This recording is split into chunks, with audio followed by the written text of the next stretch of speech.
Cambiamos de tema y saludamos a Consuelo Herrera, socióloga, que nos acompaña acá con diversas temáticas relacionadas a la niñez. Y en esta oportunidad, libros, literatura. Consuelo, ¿cómo estás? Hola Connie, muy bien. ¿Y ustedes? Bien, un día bien movido, literalmente, con hartas informaciones, con harto que entregar durante esta jornada, pero siempre también con este momento de análisis, de generar aquí este cambio respecto, sobre todo en esta temática tan importante que tiene que ver con la niñez. Consuelo, lo hemos ido abordando de diversas aristas, desde el tema de los juegos, el tema de los derechos, el tema del encierro. Harto ha pasado ya en este ciclo de conversaciones que hemos estado teniendo junto a ti, y la literatura es una de ellas también. Es una temática importante, sabemos lo relevante de el contacto ahí con el libro. Quizá algunos son más tecnológicos o pueden estar con dispositivos móviles, pero esto de leer y de qué estamos leyendo, qué le estamos entregando a nuestros niños y niñas. Exacto, o sea, bueno, de partida el género de la literatura infantil es un género muy importante que ha existido, yo creo que prácticamente desde que la literatura misma se ha ido creando. Y yo creo que hoy día lo que muchas agrupaciones, escritoras, escritores, ilustradoras e ilustradores intentamos hacer es cambiar una tendencia que ha tenido en general la literatura infantil, que está principalmente ligada a la reproducción de estereotipos. Y hemos hablado que no solamente respecto a los estereotipos de género, sino que también a elementos, por ejemplo, que discriminan por raza, clases, ¿cierto? Entonces la idea hoy día es generar otras historias que planteen otros elementos y que además estimulen cognitiva y emocionalmente a la niñez. Sí, y uno pensaría... Pero ¿cómo va a ser tan complejo también realizar eso? La sociedad va cambiando, las historias van cambiando. Sabemos lo que pasa muchas veces también con los libros, se hacen adaptaciones a películas, como que todo ya va mezclándose. ¿Cómo se ha ido adaptando también eso a nivel nacional, local? Ya vamos a detallar lo que ocurre con Niñas Revoltosas. Pero dentro de la industria en general de la literatura, dentro de como sociedad, ¿cómo van dándose esos procesos también?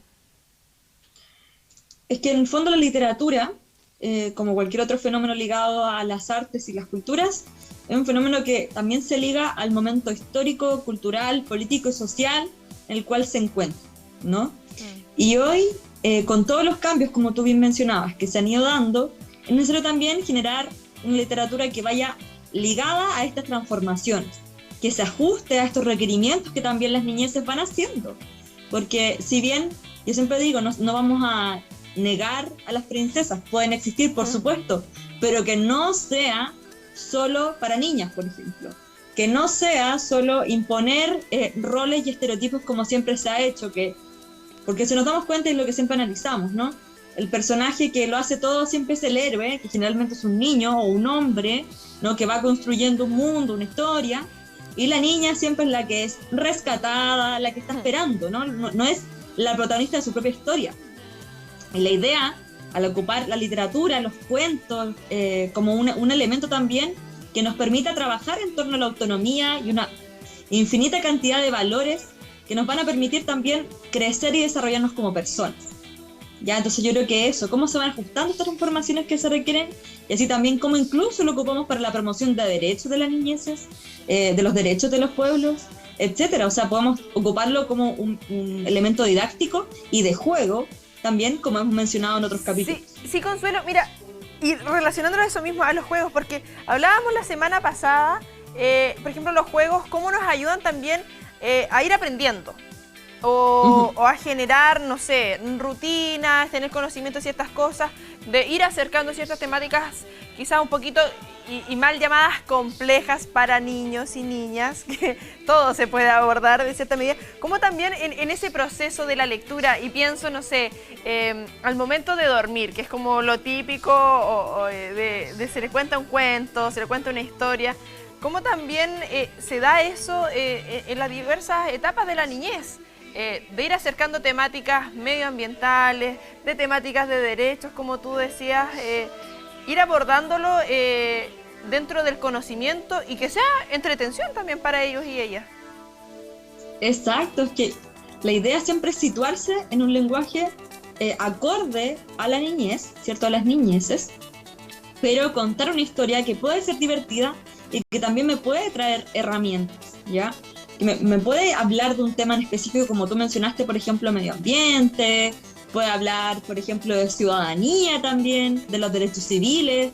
Hay muchos cuentos que hoy día, sobre todo después de la revuelta social en nuestro país, se han enfocado en hablar y en fortalecer el tema de la ciudadanía desde una perspectiva, desde la primera infancia, ¿no? Y es algo muy importante, porque siempre entendemos la ciudadanía desde la psicosis adulta. Entonces, por ejemplo, cómo incorporar esas temáticas desde que ya estamos contando historias, y así también, como ya mencionaba, y lo que siempre digo, que también sea un espacio para compartir sentires y saberes, ¿ya? O sea, cuando estamos contando un cuento, no solamente estamos transmitiendo una historia, sino que también estamos transmitiendo un sentir. Estoy emocionada, estoy feliz, estoy triste, estoy enojada. ¿Cómo voy desarrollando esa historia también cuando la cuento? ¿No? Porque ahí, bueno, más adelante vamos a hablar, pero desde, por ejemplo, el oficio de cuentacuentos también me parece importante eso, como de cómo transmitimos la historia. Porque no es lo mismo sentarse a leer y leer así como había una vez una niña que, había una vez una niña que, hay un cambio crucial en la forma en la que incluso cuenta esta historia, y esto es interesante. No, y lo que pasa, pienso, no sé, en la época del colegio, que lamentablemente se genera este rechazo. A mí me pasó mucho tiempo. Sí. Ya, un libro mensual. Esta es la lista y en marzo se lee este, en abril este. Y uno como que... ¿Por qué? ¿Por qué habiendo tantas cosas? De escuchar también que quieren saber, pensaba, mi sobrina tiene 7 años, Elizabeth, y hace preguntas a veces tan... Nos cuenta ahí la mamá, hace preguntas a veces tan... Y uno dice, oye, sí, pues sí, a veces es cosa de escucharlo. De ver qué está pasando en sus cabezas y no necesariamente tiene que ver con el animalito, con la plantita, no, preguntas filosóficas de la vida, de cosas que uno ni siquiera se ha cuestionado en el momento. Ahí, ¿cómo vamos acercando también eso, esas temáticas, ese abrir, ese despertar sobre todo? Y a lo mejor es muy cliché esto de los niños y niñas son esponjitas y están en ese momento de absorber todo. Pero bueno, es así, está demostrado que es así. ¿Cómo aprovechamos esa instancia? Y lo que mencionabas tú con los cuentacuentos, de interpretar esto, de, no sé si actuarlo es la palabra, pero de entregarle ahí un poquito más de sabor a la cosa.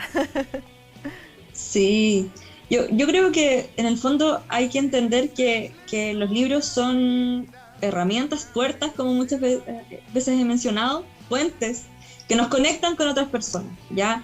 Nos pueden conectar si estamos, por ejemplo, en nuestra casa con alguna hija o hijo, sobrina, sobrino.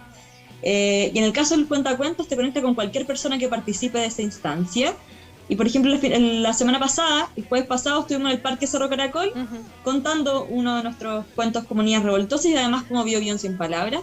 Y fue muy interesante porque algo que por lo menos a mí me pasa desde el oficio es que me gusta mucho interactuar con el público mientras cuento el cuento. No es como que voy y les cuento el cuento de memoria y fin, sino como siempre interactuando, por ejemplo, sobre todo con las niñeces respecto a cosas que les pasan relacionadas con la historia. Entonces, es muy interesante porque cuando tú incorporas a las niñeces en la creación o en la construcción de la historia, hay un intercambio súper rico que también les hace sentirse empoderados o parte de ese proceso, de ese proceso creativo, ¿no? Porque en el fondo, ¿qué busca la literatura? Ser un espacio que fomente el pensamiento crítico, ¿cierto? Que nos ayude, de hecho, como ahí sale, contribuir al desarrollo social, emocional, cognitivo, pero además que sea este lugar que nos permita crear, ¿no? Porque creo que también algo que pasa hoy día, y bueno, que viene pasando, como tú decías, de siempre en este formato de las escuelas mucho más ortodoxas, ¿no? Que no se puede salir de la línea, es que nos lleva a pensar que la literatura es leernos el Quijote, y claro, sí, el Quijote es un título muy importante, pero existen cada vez más alternativas. Por ejemplo, está la aplicación de Wattpad, que es una aplicación que están ocupando muchas niñeces y adolescentes, donde van leyendo historias que se construyen en el mismo celular. Tú vas escribiendo el blog de notas, luego las subes, y se van haciendo como estos fanfiction, ¿no? Entonces es muy interesante porque la literatura también muta y nos tenemos que acomodar a los nuevos formatos para que la literatura misma siga. No podemos pensar siempre que es en el papel. A mí me encanta leer en papel, pero también hay otras alternativas, ¿no? Hay otras formas de leer y otras formas de ocupar los libros, porque también, por ejemplo, está esta idea, que yo creo que hace un tiempo lo mencioné, de que el libro es sagrado. A mí me encanta. Pero, por ejemplo, el libro también es un espacio que hay que habitar, como decía Gabriela Mistral. El libro leído, ¿no? Este libro que tú tocas, que tú le pones la hojita, lo rayas, en la calle, doblas, la flor, ¿no? Es parte de tu vida, entonces no puede ser este libro inalcanzable que está arriba, sino que el libro tiene que llegar a la mayor cantidad de manos posibles. Yo creo que esa es la idea también. Oye, y cuando uno está leyendo, o por lo menos me pasa, porque una siempre tiene que estar picando algo, o con un juguito, la manchita, y eso te deja algo. Es parte de eso, del tacto, de dejarlo más cerca de los niños y niñas. Esto que muchas veces pasa, lamentablemente, quiero creer que no tanto ahora, no sé, no tengo tantos cercanos en el colegio, pero la biblioteca, este lugar de castigo, muchas veces. Uno si llegaba atrasada, terminaba en la biblioteca. Y generando ese rechazo.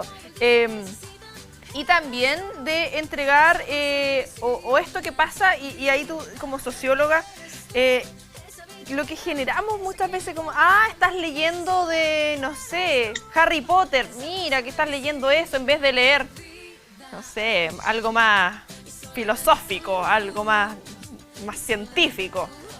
¿Qué pasa también con eso, con lo que vamos generando nosotros en nuestro ambiente y haciendo ese rechazo a algunas personas? Porque, bueno, y quiero leer sobre magia, y quiero leer sobre animales, y quiero leer, no sé, sobre cocina.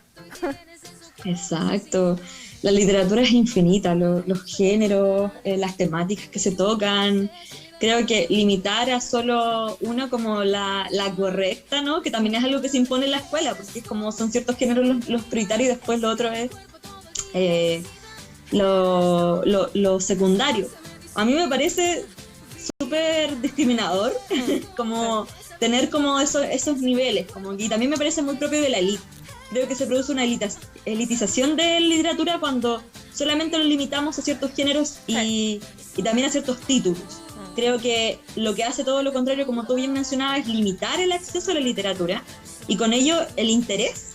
Porque si quieren leer de autos, de dragones, de hadas y de cocina, a mí me parece igual de válido. La idea es que se produzca esa interacción, ese interés por la lectura y el fomento también por la lectura, que también es un tema que a mí me gusta mucho porque siento que se habla mucho del fomento de la lectura, de la necesidad de no solamente aprender a leer, sino que también comprender, ¿no? La comprensión lectora, que es otro tema, pero muy pocas veces nos sentamos a leer. Y ojo, leer puede ser leer un estado de Facebook, y aquí también nuevamente democratizando la literatura, como así también leer un libro, ¿ya? No pensemos que solamente por tener este título genial, grandioso de 500 páginas, yo estoy leyendo. La literatura está en todos lados, ¿no? Cuando de repente voy por la calle y veo un rayado que a mí me llama la atención, estoy leyendo y estoy interactuando con ese rayado. Entonces, también ampliemos nuestra noción y también pensemos, como ya les decía, en los nuevos formatos, los fanzines también. Muchas veces... hoy, por ejemplo, adolescentes, juventudes también están generando los fanzines, que son estos que pueden ser fotocopias de poemas, rayados, fotografías, ¿no? Que a veces los venden a 1.000 pesos y que ya es acceder también a un producto literario. No siempre va a ser tampoco en el formato libro, como les decía. Entonces, ¿Y cómo va? Eso, yo creo que hay que derribar esas fronteras. Sí, y como va mezclado también cuando uno lee, le dan ganas de escribir o de generar, de expresar. Y todo va mezclado también en respecto a eso. Se van abriendo otras posibilidades, conociendo más. Y para conocer más y tener alternativas también de lectura para niños y niñas, está Niñas Revoltosas. Sí. Sí, bueno, como siempre lo mencionamos, Niñas Revoltosas es una apuesta ya del 2018. Y bueno, tenemos diferentes cuentos, ya 6 cuentos publicados. Y pronto, en octubre, de hecho ya se viene pronto, vamos a hacer una itinerancia por diferentes comunas de el Biobío íbamos a estar regalando el cuento Isidora no quiere ser princesa, así que eso igual nos tiene muy contentas, porque nos parece importante democratizar el acceso, como siempre decimos, a la literatura. Va a ser en un formato de papel, esta vez lo vamos a dar así directo, con tapadura, precioso, y la idea es que pueda ser también cercano a todas las niñas y niños.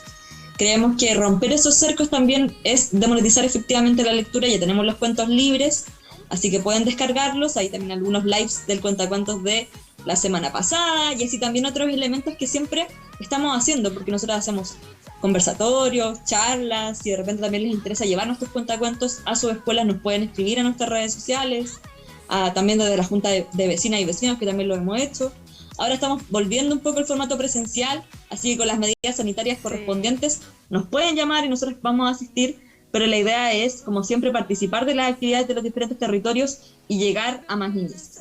Sí, esa es la idea, y bueno, ahí estamos viendo la cuenta de Instagram, @ninasrevoltosas, para que las busquen, conozcan de este proyecto que nace acá en nuestra zona. Muchas veces nos quedamos con lo que pasa en Santiago, proyectos desde allá, y no, y desde aquí, desde nuestra región también se lideran proyectos por mujeres, para niños y niñas, ahí cambiando también estas temáticas y acercando todo lo que tiene que ver con lo que está pasando, como hemos ido cambiando como sociedad. Consuelo, como siempre, un gustazo, y desearte que tengas una muy excelente tarde. Igualmente, que estén bien, chao. Ahí está, para que sigan también a través de Facebook a Niñas Revoltosas, ir cambiando un poquito también la mentalidad de las historias que le estamos contando a las futuras generaciones.